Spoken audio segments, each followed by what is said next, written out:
Olá, eu sou o João Vachel, que vamos para a segunda parte da nossa aula do curso de Psicologia Social sobre Preconceito. Nessa segunda parte, basicamente, o que eu vou abordar? Os níveis de explicação do preconceito, orientado pelo Allport, tá? É, as novas formas de expressão do preconceito, com as mudanças normativas no século XX, e alguns comentários, algumas teorias que trabalham um pouco sobre como combater o preconceito.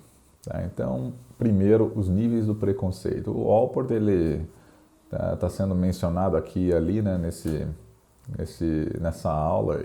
Ele é uma referência central também no texto ali do Marcos Eugênio, porque ele escreveu The Nature of Prejudice, é um dos autores principais assim que organizou, digamos assim, e lançou de uma maneira mais forte o estudo do preconceito em psicologia social.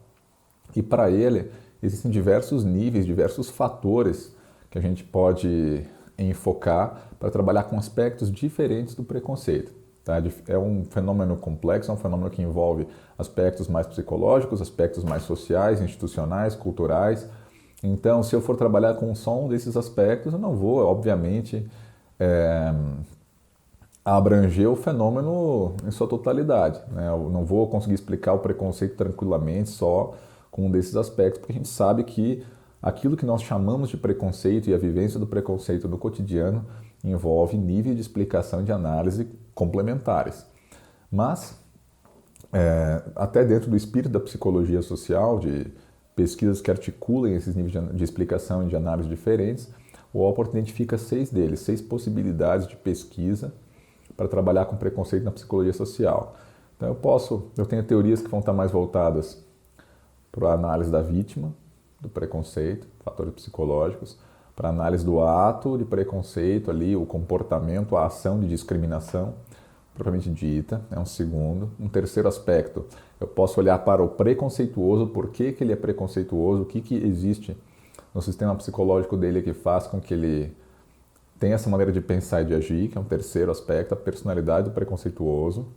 Eu posso observar aspectos situacionais ou contextuais do ato, o que está envolvido em termos de características das pessoas em relação, características da relação, se é uma situação de competição, uma situação que tem uma história pregressa, assim por diante. Posso observar também aspectos socioculturais, né, em termos de crenças sobre os grupos, sobre o preconceito, e também aí, de uma maneira, acho que muito próxima, analisar a história das relações entre os grupos, ou seja, um nível mais histórico. Tá? Então eu tenho 6 níveis de explicação do preconceito, e aí o Marcos Eugênio ele faz já um paralelo interessante com os níveis de análise do Doaz. O Doaz, se a gente recordar, ele diz que existem 4 níveis de análise em que as pesquisas em psicologia elas acabam se distribuindo, né, se colocando, se situando ao tentar avaliar fenômenos que fiquem na relação entre o individual e o coletivo social, que é a natureza da psicologia social. Teríamos o nível interindividual, nível interpessoal, nível posicional ou intergrupal e o nível ideológico. Tá? Então, quando nós trabalhamos com a questão da vítima do preconceito, o ato preconceituoso em si e a personalidade do preconceituoso, a gente está mais em termos de fenômenos intraindividuais que dizem respeito à mente individual e também aspectos da interação próxima, da interação imediata da situação, nível interpessoal. Por sua vez, um nível voltado mais para aspectos componentes constituintes de uma situação, eu posso estar também dentro do nível posicional, e quando eu vou para relações socioculturais, relações históricas, aí eu estou já dentro do nível ideológico. Tá?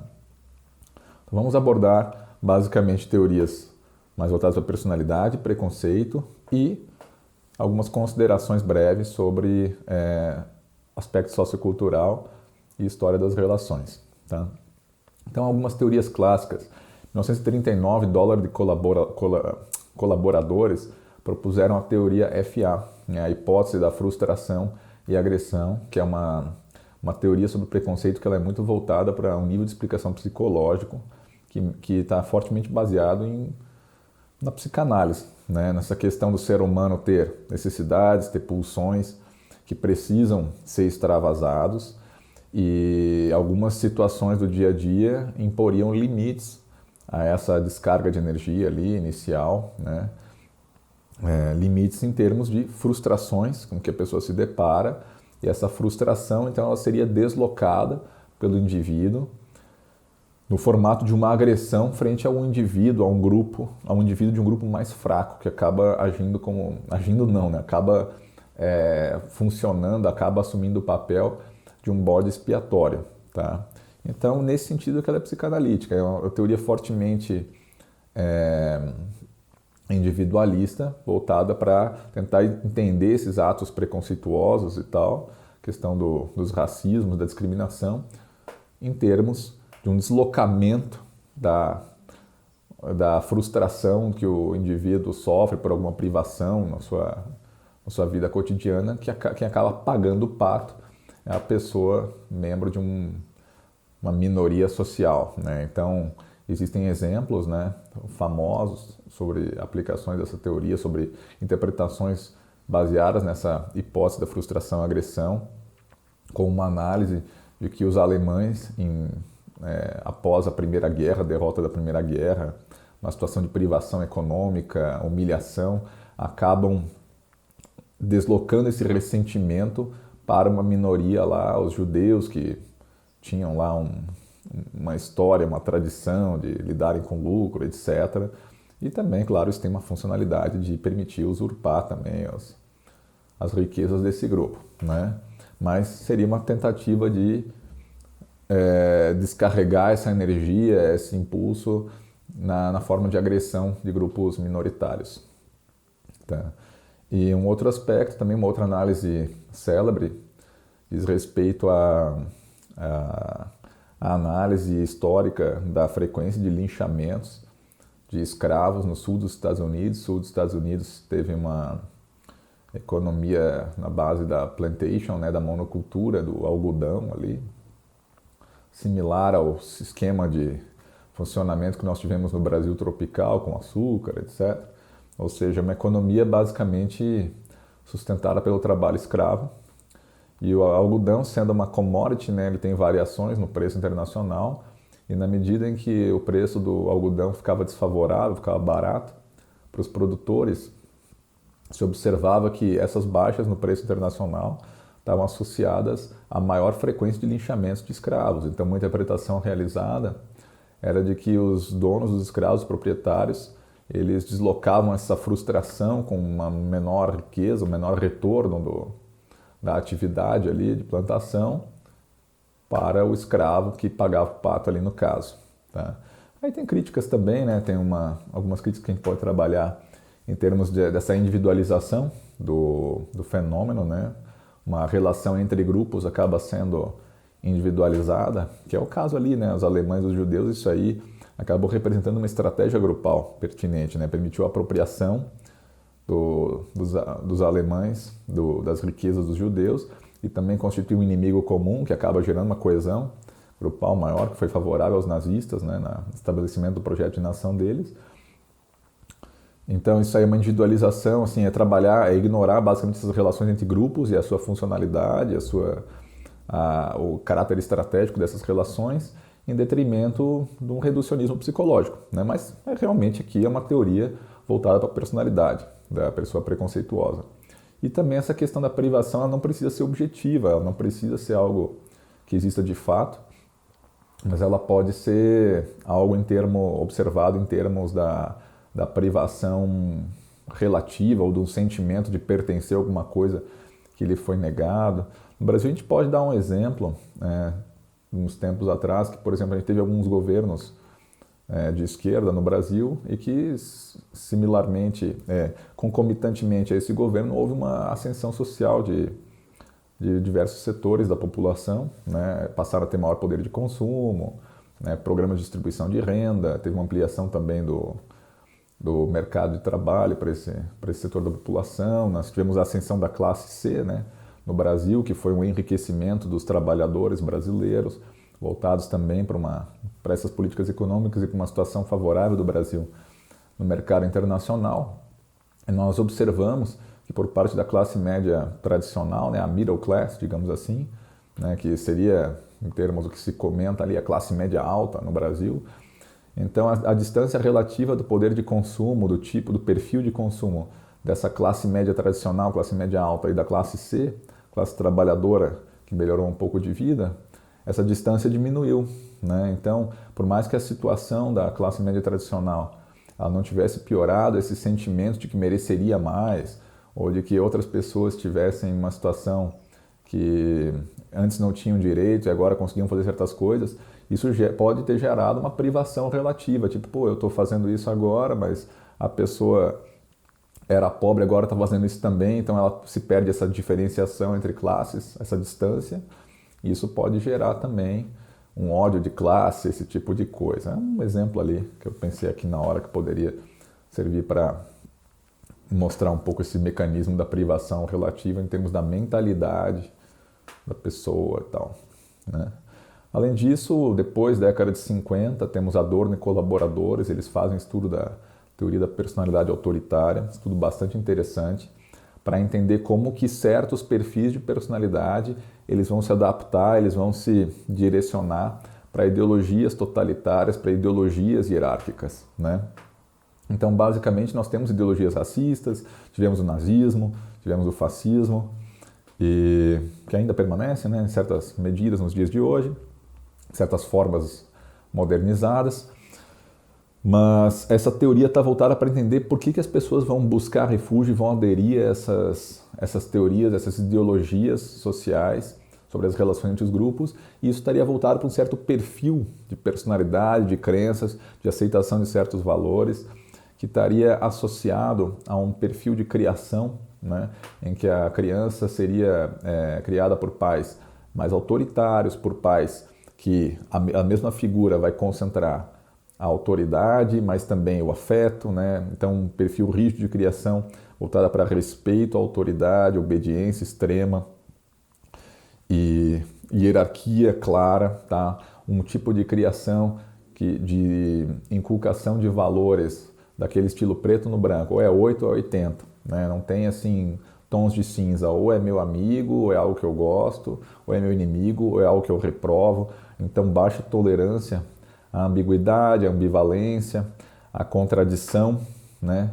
E uma tendência também a ter certeza, a ter um modo de ver o mundo em que as coisas são explicadas de um certo modo, não lidar bem com a incerteza, uma dificuldade também de realização pessoal. Então, seria um perfil que buscaria refúgio e que se encontraria em ideologias autoritárias que vão basicamente fornecer isso para esse perfil, né?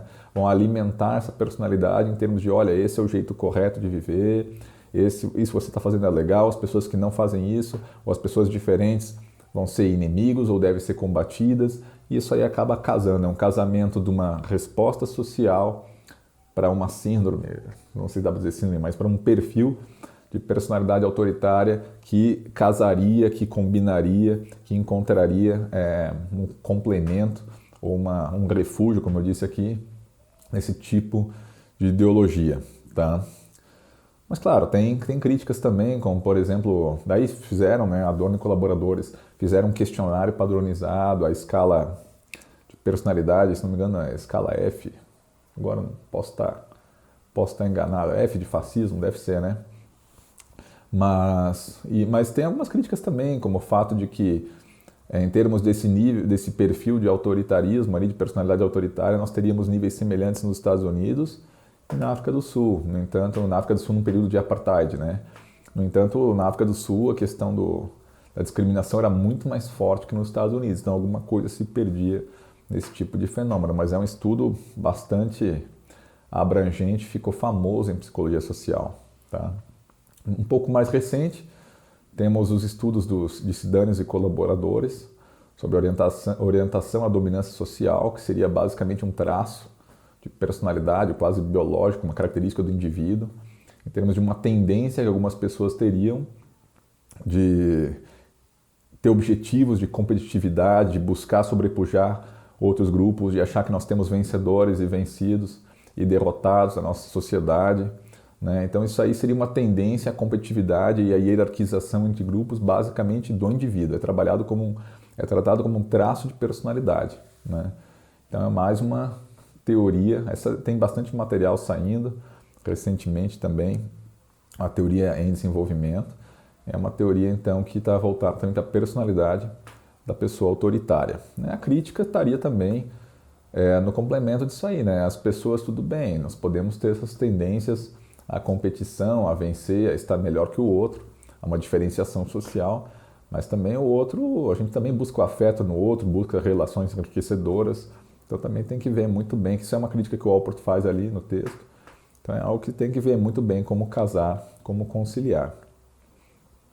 Por outro lado, perspectivas voltadas para o nível sociocultural e para a história das relações, nós podemos citar os estudos do Sheriff e do Tajfel.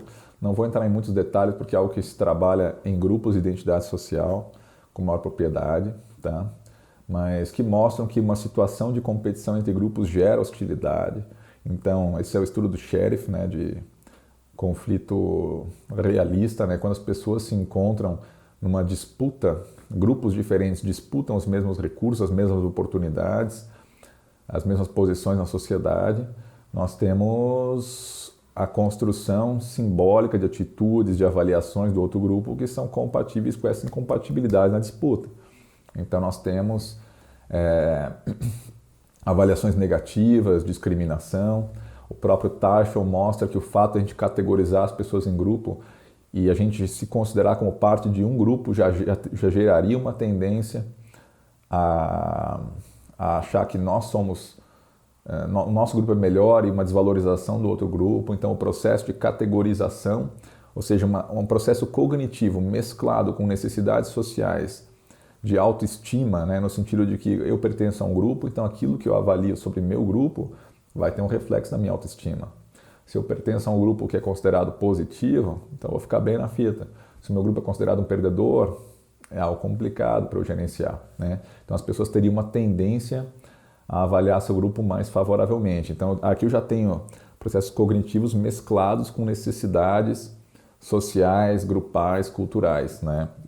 Que, como se faz bem a crítica à teoria da identidade social, também seria necessário explicar culturalmente de onde veio essa tendência ao favoritismo em termos culturais. Por exemplo, seria algo das sociedades ocidentais, algo das sociedades individualistas. Isso aí fica para um outro momento, acho que para a aula de identidade social. Além disso, por exemplo, na questão do racismo, né? Como eu já comentei brevemente, foi a necessidade que os europeus tiveram de justificar a expansão colonial e a exploração dos negros e dos índios como infra-humanos, como alguém que não seria do mesmo nível de igualdade em termos de humanidade, em relação aos europeus, que teria gerado o preconceito racial. Então a gente observa que existe uma funcionalidade, uma justificação, né, que é desempenhada por esse preconceito que foi gerado aí, né? Então tem toda uma estratégia grupal a que o racismo acaba atendendo, né?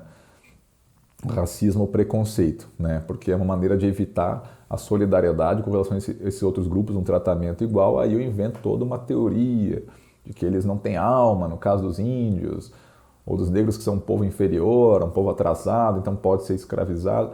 Todo esse tipo de, essa maneira de entender, né, os povos sob esse ponto de vista, justifica um tratamento desigual e a expansão dos valores europeus e cristãos a esses povos, que é muito conveniente economicamente. Então, se eu não observar esse tipo de relação, esse tipo de funcionalidade, que essas crenças, que o preconceito vai ter, eu perco um fator talvez o mais importante nisso tudo, não tanto simplificação cognitiva, não tanto a personalidade do autoritário, mas mais as maneiras, as concepções sociais compartilhadas, a cultura que gera o preconceito, né? E aqui fazendo um parênteses, né, algo que eu trabalho muito diretamente aqui, mas uma estratégia muito comum para permitir, para viabilizar o preconceito, está no que se chama de desumanização ou infra-humanização, ou seja, de certa maneira negar o estatuto de humano, né, o estatuto de um ser cultural, um ser racional a outros grupos, né? Então isso aí, em grupos que a gente observa que tem alguma característica física, né, características sociais consideradas primárias, como já foi comentado anteriormente, características físicas, algo que a gente possa lidar com como algo natural em termos subjetivos, né, ou seja, essa coisa mais essencialista, isso se torna mais fácil socialmente. Eu penso assim, não, os brancos são mais desenvolvidos, os europeus são mais desenvolvidos, são mais humanos, são mais refinados, e a outros grupos eu ou nego as características do ser humano e associo mais com os animais, né? Então, em termos de instintos, força, emoções, a pessoa dominada pelas emoções e não pela razão. A gente vê na questão dos negros frequentemente a associação dos negros com animais, com seres menos que humanos. Então, essa é uma estratégia que se utiliza para justificar o preconceito, a negação ou a redução do caráter de humanidade para outros grupos, né? Então tem a desumanização, não é humano, ou é menos que humano, é um pouco menos, é a infra-humanização, tá? E aí no caso da colonização isso aí fica muito claro, né? Mas também existem outros procedimentos, né? Eu tinha uma colega, a Elisa Puvia, no doutorado, que trabalhava aí com um preconceito de gênero, mas voltado para a objetificação da mulher, né? Então se eu trabalho com, a gente vê assim uma série de fotos sensuais, a questão da pornografia, existe sempre essa sempre não, mas existe muito essa tentativa, né, gerar produtos que sejam consumo por parte do público masculino, e a mulher ela é trabalhada, ela é representada de maneira que não são enfatizados os aspectos, os caracteres humanos, mas caracteres mais emocionais, caracteres mais animalescos, digamos assim. E isso acaba também objetificando a mulher, considera a mulher menos que humana, e isso permitiria conceber uma série de tratamentos, uma série de práticas em relação à mulher que não seriam tolerados se elas estivessem em pé de igualdade, considerada em termos humanos, como por exemplo, em sentido pleno, tá? Então, só um parênteses, que essa área da desumanização, da infra-humanização é muito interessante, é um dos mecanismos que está por trás do preconceito. Tá? Além disso, toda a questão do preconceito acaba servindo como uma retórica, como uma argumentação que gera ideologias que legitimam as relações diferentes de dominação entre os grupos. Aí a questão da ideologia é importante.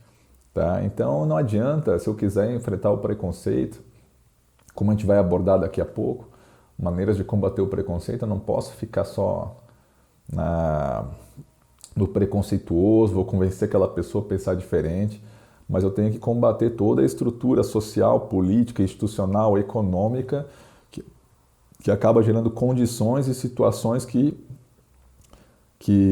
favorecem a instalação do preconceito e perpetuam e reforçam essas condições que, por sua vez, são internalizadas e continuam reproduzindo as situações de preconceito, né? Então a gente tem uma série de políticas voltadas para isso, política de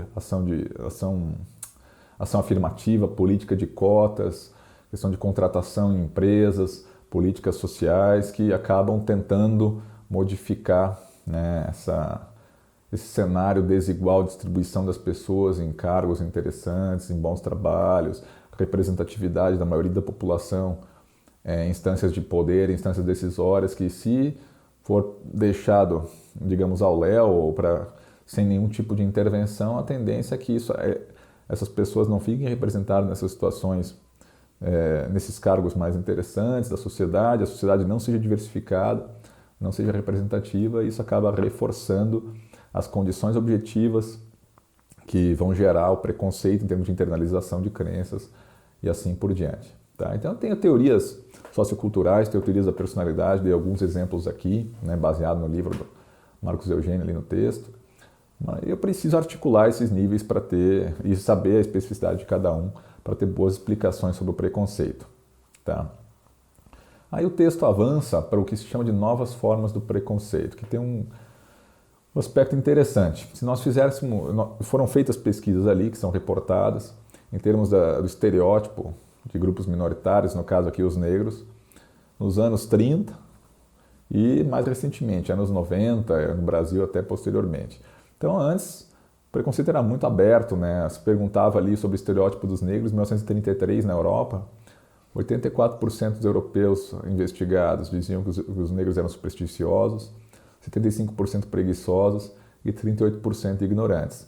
Já em 1990, esses números caíram para 3%, 4% e 5%. No Brasil, não de forma tão acentuada, mas também se observa esse decréscimo. Então se pensaria, pô, que maravilha, né? Ninguém mais pensa isso, o estereótipo acabou e tal.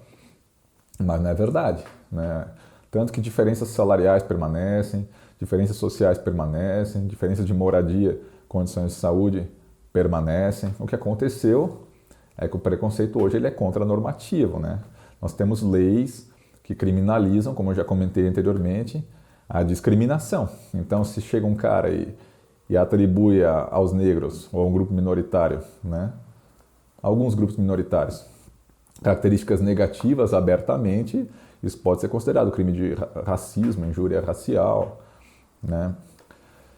Muitas vezes essas coisas não pegam, né? É comum a gente não vingam, né? Então é comum a gente ver na notícias sobre acusações de racismo, injúria, mas depois vai ver, infelizmente, no decorrer do processo legal, as coisas acabam não dando em muita coisa, ou então o crime de racismo é reinterpretado como algo mais simples, que não gera uma punição significativa, mas de todo modo já foi internalizado na sociedade brasileira, norte-americana, mundial de modo geral, com algumas poucas exceções, que não é legal a pessoa ser preconceituosa, ou pelo menos ela não deve se considerar, não é legal para ela se considerar preconceituosa. Existe um certo limite amplo a respeito do que pode ser admitido para uma pessoa em termos de preconceito ou não, né? As pessoas têm maneiras mais ou menos sofisticadas de entender a respeito.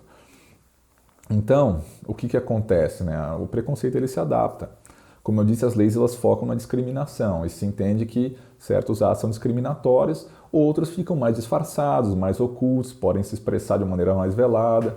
É o que a gente vem observando. Então, no Brasil, se fala de uma pesquisa ali, de que as pessoas se dizem não preconceituosas, mas também consideram os negros como pessoas musicais, pessoas alegres, fortes, são aptas para o trabalho braçal, estão bem. Então é como se reservasse ao negro um papel específico, subordinado na sociedade brasileira. Enquanto ele ficar ali, tudo bem. Então é um preconceito mais difícil de combater, mais velado, não é tão explícito, não é tão agressivo, né? No Brasil nós tivemos um desenvolvimento cultural, um desenvolvimento histórico, né? Que até o Casagrande Senzala, do Gilberto Freire, aborda isso aí, que sempre houve tensões raciais, né? Ou seja, o negro brasileiro foi escravizado, né? Então ele era mantido pelos proprietários de escravos de maneira violenta. No entanto, teve algumas integrações ali, ele foi, entre aspas, domesticado, né? Para usar um termo muito ruim, mas que acho que corresponde ao sentimento da época lá. Ele foi incorporado em alguns ambientes familiares, sua situação foi naturalizada. E aí, com isso, nós tivemos, assim, também teve uma questão de miscigenação no Brasil, né, que é diferente de em outras culturas, em que ficou muito marcado, não tem o branco e tem o negro. No Brasil nós tivemos o pardo, o mulato, o que acabou por gerar uma espécie de um não lugar nas relações sociais, que na prática é o mesmo lugar do negro, mas atenuado. Nós temos um preconceito mais forte no Brasil em relação aos pretos do que em relação aos pardos, né? Às vezes eu estou usando aqui o termo negro como sinônimo de preto, mas tecnicamente o negro envolveria pretos e pardos, né? Mas aqui no caso, o pardo ele ficou numa situação meio intermediária, meio que pertencente aos dois mundos, mas uma situação bem desfavorável em relação ao branco. No entanto, comparado com outros países que tinham uma segregação explícita, como nos Estados Unidos, até o início ali, até meados do século XX, o Brasil tinha uma situação considerada, não é que fosse uma situação de harmônica, tá? E aí entra uma série de interpretações do Gilberto Freire que eu acho que dá para divergir um pouco, né? Em termos de que ele teria promovido uma democracia racial e tal. Não acho que seja o caso. Acho que o Gilberto Freire ele mostrou os elementos de cada povo na constituição da cultura nacional, dos negros, dos índios e dos brancos, que é uma tendência divergente, é uma tendência inovadora em relação ao que tinha antes dele. No entanto, realmente ele não focou muito nas questões de conflito, ele focou mais nos aspectos positivos, né? Então o Brasil sempre teve tensão racial, continua tendo, temos hierarquia, temos desigualdade. No entanto, essa relação entre os grupos raciais no Brasil, ela foi meio que ideologicamente mais bem aceita, ou pelo menos goela abaixo, assim, foi o papel de cada um e tal, então não se via conflitos abertos, violentos, como nos Estados Unidos, salvo algumas insurreições nós tivemos no Brasil, mas na história oficial elas foram colocadas de lado, acabam tendo menos importância simbólica, né, no nosso imaginário. Então, no Brasil a gente acabou tendo aquele preconceito que por muito tempo foi negado, né? E em muitas maneiras acaba tornando ele mais difícil de combater. Porque se for analisado a questão do preconceito comparativo no Brasil e nos Estados Unidos, a questão do racismo, um livro bom sobre isso é Preto no Branco, do Thomas Skidmore. Nos Estados Unidos, por muito tempo a coisa era violenta, era aberta, mas quando se fazem leis anti-segregação ali com o John Kennedy, se passou um combate muito mais efetivo do racismo, medidas concretas, enquanto no Brasil, por um bom tempo, se lutava mais contra a mestiçagem, que era considerada algo de impuro, aquelas teorias bem eugenistas mesmo, mas ainda assim se considerava que se estava numa situação mais confortável em relação aos Estados Unidos, porque não tinha essa violência aberta aqui no Brasil, né?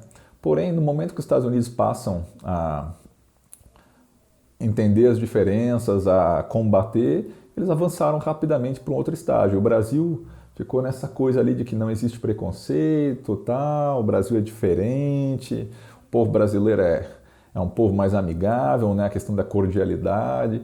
Então isso dificultou sobremaneira e dificulta ainda a questão do combate ao preconceito no Brasil, né? Porque assim como nos outros países surgiram leis antirracismo, leis antipreconceito, e isso, na verdade, não eliminou o preconceito, pode ter reduzido, né? Porque à medida que as pessoas se adaptam às leis, no decorrer de gerações, vão se internalizando outras maneiras de ver o outro grupo, tem outras formas de convívio. Mas, por outro lado, no Brasil, o preconceito ele já encontrou um caminho mais sutil, um caminho menos polêmico, mais possível de exprimir, digamos assim, em piadas, em estabelecimento do local do outro, em maneiras atenuadas de expressar preferências, não de xingar o outro grupo. O preconceito brasileiro já se sofisticou há muito tempo, né? Há alguns séculos eu diria que está sofisticando, e então isso torna a coisa mais difícil de combater. Então os preconceitos, as novas formas de expressão do preconceito dizem respeito a uma adaptação dessas atitudes negativas às suas possibilidades de expressão, tá? Então a gente passa de um momento em que, quando o preconceito ele era normativo, tinha escravos, eu tinha relações assim mais tipo de hierarquização, claramente era considerado lá, por exemplo, escravidão lá tanto na colonização como posteriormente nas repúblicas, nas monarquias lá, nos impérios coloniais, etc. Quando eu tenho uma hierarquia aberta, tudo bem, aí o cara era tudo bem para a época, né? A pessoa expressava o preconceito abertamente, considerava o outro grupo inferior, falava isso claramente. Então aí eu vou ter o preconceito flagrante, né? Aquela coisa explícita, aberta, quente. A gente observa isso até um tempo atrás, observava menos, né? Alguns grupos extremistas. Infelizmente, de uns tempos para cá, parece que isso está voltando, tá? E em relação aos negros, tá? Em relação à questão a homossexuais, infelizmente continua, por mais que se combate, acho que está havendo progresso nessa questão, mas o preconceito contra os homossexuais ainda continua muito mais aberto, muito mais, porque é associado a grupos, às vezes religiosos, grupos que têm uma inserção aceita na sociedade, então não tem muita sutileza aí. E, mais recentemente, nós temos outros tipos de preconceito, são preconceito sutil, né? Que tenta fugir da acusação de discriminação E essa acusação não é só em relação ao outro, é em relação à própria pessoa se considerar ou não racista, se ela acha que não está fazendo nada errado, né? Então ela acha que ela não se considera, né? O brasileiro, especialmente, Florestan Fernandes já diz que é alguém que tem preconceito de ter preconceito, ele quer se considerar uma pessoa, gente boa, uma pessoa do bem, tá? Então o preconceito sutil vai sustentar valores tradicionais, vai exagerar diferenças culturais entre os grupos, não vai dizer que o negro é ruim, ele vai dizer que o branco é melhor, entendeu? É uma maneira de... Eles não são piores, nós somos melhores. É uma maneira de você sustentar a diferença, evitando uma acusação de discriminação, tá? Você não vai atribuir negatividade aos outros, você vai negar a positividade, a simpatia, a admiração pelo outro. E você vai exagerar as diferenças entre os grupos, tá? Em outros países nós temos outras maneiras de preconceitos modernos, né, que têm sido observados, elas têm nomes diferentes. Então nós temos, por exemplo, o preconceito ou racismo simbólico, né, que é aquele descontentamento, não é uma coisa que se expressa numa briga aberta, mas é uma não aceitação de novos lugares, novas posições ocupadas no mercado de trabalho, na política, por mulheres, por negros, que aí as pessoas que tradicionalmente não se viam atingidas acabam expressando um descontentamento. A gente observa isso no Brasil muito, fazendo uma transposição, a questão das cotas, né? Essa argumentação de, pô, como assim? Esse cara aqui está na faculdade, está roubando a vaga do rico, a vaga que era de direito para...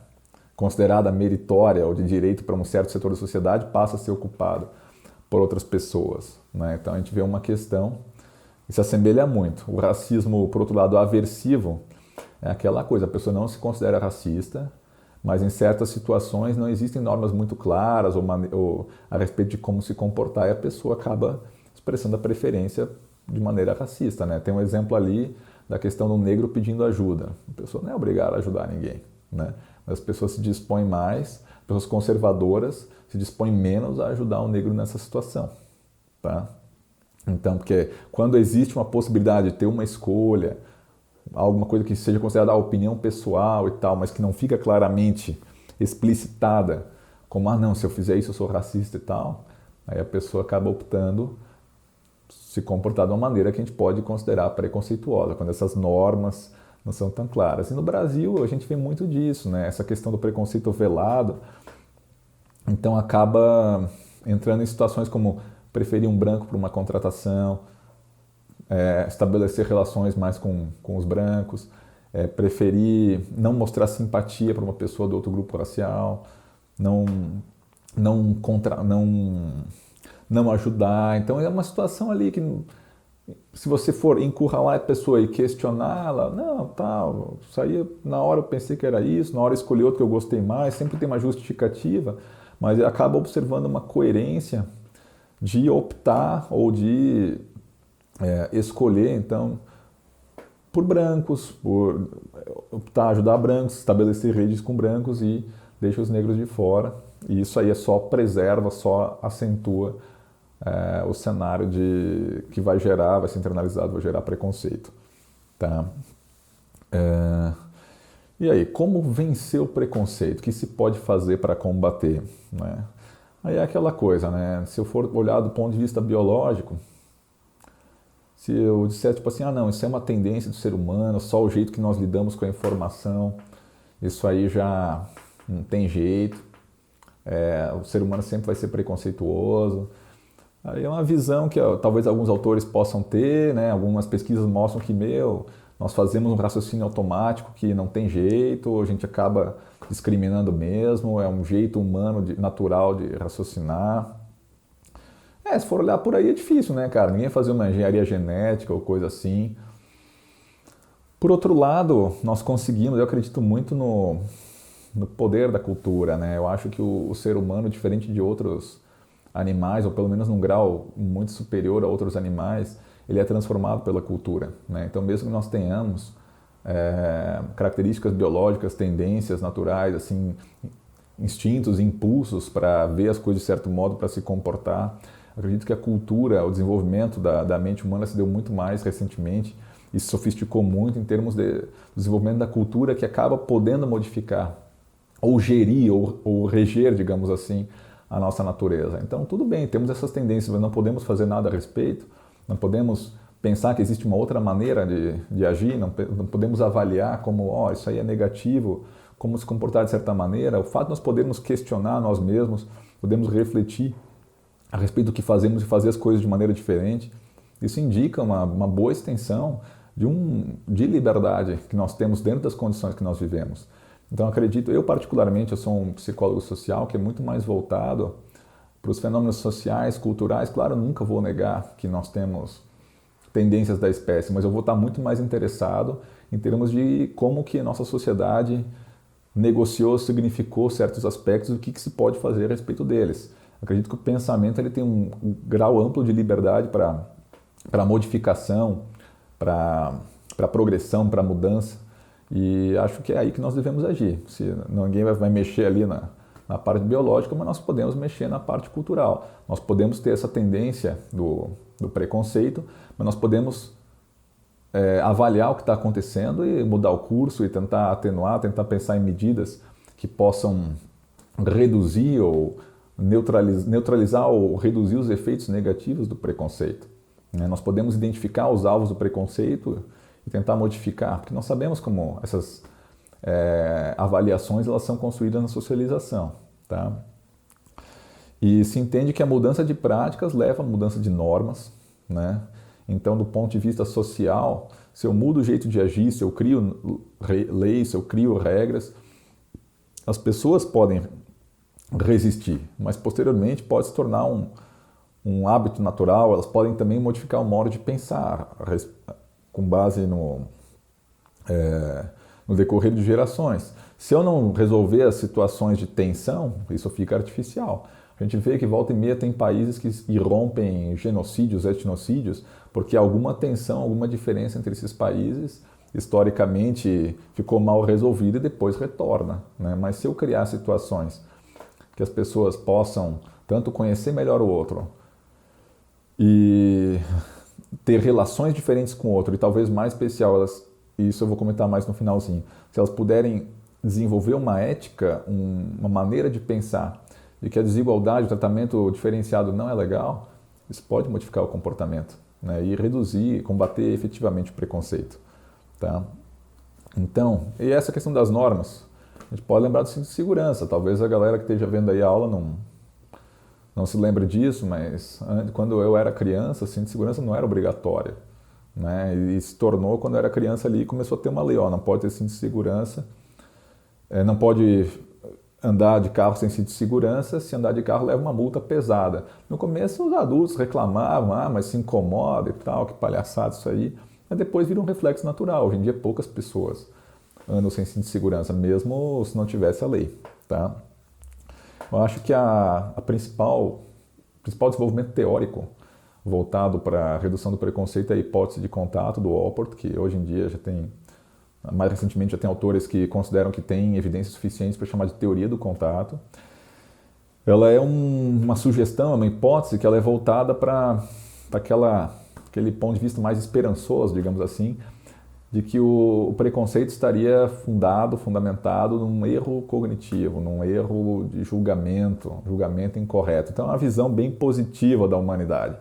Uma visão da humanidade que as pessoas elas são preconceituosas porque elas se enganam. Né? Como a gente viu aqui, a gente já comentou algumas vezes na aula aqui, muitas vezes elas são preconceituosas porque isso lhes convém ao grupo de que elas participam. Né? Então isso aí depois eu vou abordar mais no final.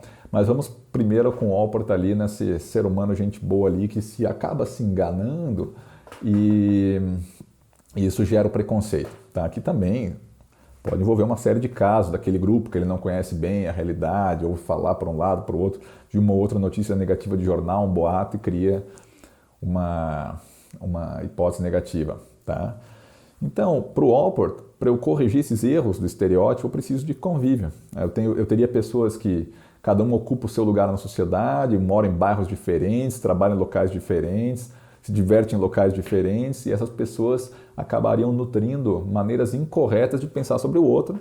E quando são negativas, esses modos de pensar, quando são negativos, isso geraria o preconceito. Então, para o Allport, para corrigir esses erros, eu tenho que aumentar as oportunidades de convívio. ou seja, eu devo ter oportunidades de contato profundo e variado, não é só encontrar o cara no elevador, no supermercado, eles têm que participar de atividades em conjunto, atividades, sei lá, de criar os filhos, atividades de eventos na escola, no trabalho, lazer, que seja.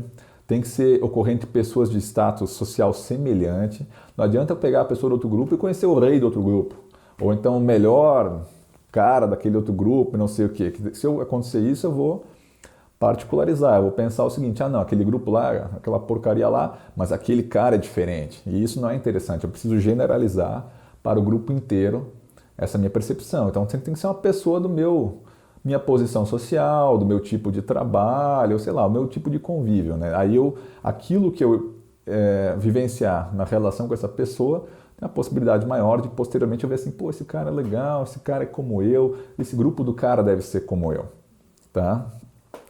Tem que ter apoio social institucional, não adianta ter tudo bonitinho e ter um monte de leis, instituições segregando, questão de apartheid, questão de elevador de serviços, se tiver algum prédio, aqui não tem, mas só dei o exemplo ali apontando para o elevador que seria. Né? Se isso aí acaba... As pessoas aprendem, as pessoas, elas, de maneira automática até, porque os preconceitos também se expressam. Tem um preconceito explícito e preconceito implícito, que é aquele automático, assim como as atitudes implícitas. Então as pessoas, pelas segregações, pelas relações diferentes, pelas sutilezas, elas vão aprendendo também preconceito. Então essas normas, essas regras, esses arranjos institucionais que desfavorecem a igualdade, eles têm que ser combatidos também, tá? Só um parentezinho, o preconceito implícito também poderia gerar aquela coisa de não tem jeito, a gente faz associações automáticas, racistas, etc., ou preconceituosas. No entanto, existem pesquisas que mostram que todo mundo faz isso aí, mas as pessoas que não são preconceituosas ou que têm crenças igualitárias, elas meio que usam as suas crenças para tentar combater conscientemente. Tipo assim, elas podem ter uma impressão inicial negativa, mas depois, não, pera, mas isso não é legal. Vamos pensar de outra maneira, né? Então existe esperança aí também. Não é porque uma associação é automática que ela não pode ser regida ou contrabalançada com uma maneira mais deliberada, controlada, aprendida, consciente de ver as coisas. Mas voltando, convívio entre os grupos seria pelo contato profundo e variado, pessoas de status semelhante, cooperativo, né? Tem que ser algo cooperativo, não pode ser uma competição, tem que ser algo que as pessoas estejam trabalhando para o mesmo objetivo, com apoio social institucional. E uma outra possibilidade é fazer amigos de outros grupos, amigos de outro grupo racial, amigos, pessoas de outra orientação sexual, amigos de pessoas de outra região. Aí, isso é um tipo de relação que é bastante enriquecedor, uma relação bastante íntima que pode ter um impacto importante para a generalização e para a redução do preconceito, tá? Mas em última análise, assim, ó, essa questão do Allport, ele trabalha muito, como eu disse, com um ser humano otimista que se engana, então maneiras de corrigir o erro. Mas em última análise, o preconceito, considerando o papel que muitas vezes ele tem de preservar relações assimétricas, de manter situações de poder, o preconceito ele envolve a pessoa nós termos na nossa sociedade uma ética de igualdade, uma ética, uma moral que estabeleça que não é legal, que não é aceitável tratar as pessoas de maneira negativa por serem de outro grupo. Uma ética que esteja voltada para considerar que se eu tenho um grupo numa situação desfavorável na sociedade, eu teria que pensar em possibilidades de melhorar a situação desse grupo, porque como seres humanos nós todos deveríamos ter condições dignas, né? Isso aí pensando assim em termos até de desenvolvimentos culturais como a Declaração dos Direitos Humanos e tal. Foi um aspecto positivo do individualismo. Tem outros negativos, mas esse foi positivo. E sem essa ética, dificilmente o preconceito será combatido, porque acho que é algo que não fica muito... Todos esses livros, textos, esses manuais de preconceitos não está muito ali nos capítulos que eu venho lendo e tal, dando uma outra perspectiva.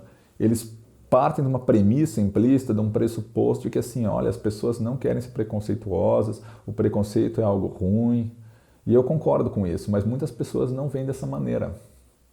Muitas pessoas, acho que é isso que está se tornando mais presente na nossa sociedade, pelo menos hoje, ali, 2020, que é quando eu estou gravando essa aula aqui, Muitas pessoas parecem que entendem que o correto é uma sociedade com hierarquias, o correto é uma sociedade que tenha grupos superiores e grupos dominados. Isso é algo que foi muito comum na história por muito tempo da nossa história, isso foi naturalizado, digamos assim.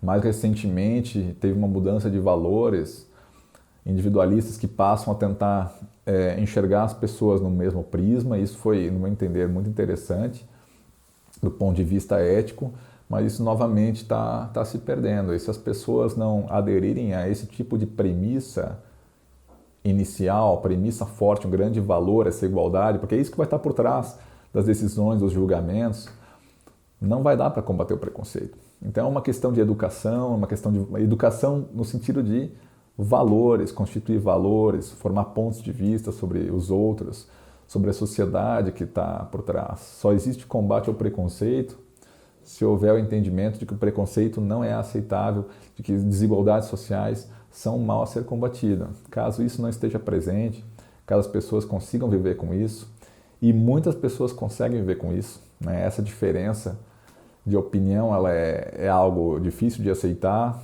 mas está por aí, tá? O preconceito vai fazer parte. O preconceito ele vai continuar existindo, ele vai até ser acentuado. E posso fazer hipótese do contato que for, posso fazer o escambau, que a prioridade valorativa, a prioridade em termos de objetivo de certos grupos ou sociedades vai ser manter o preconceito, manter esse tipo de situação.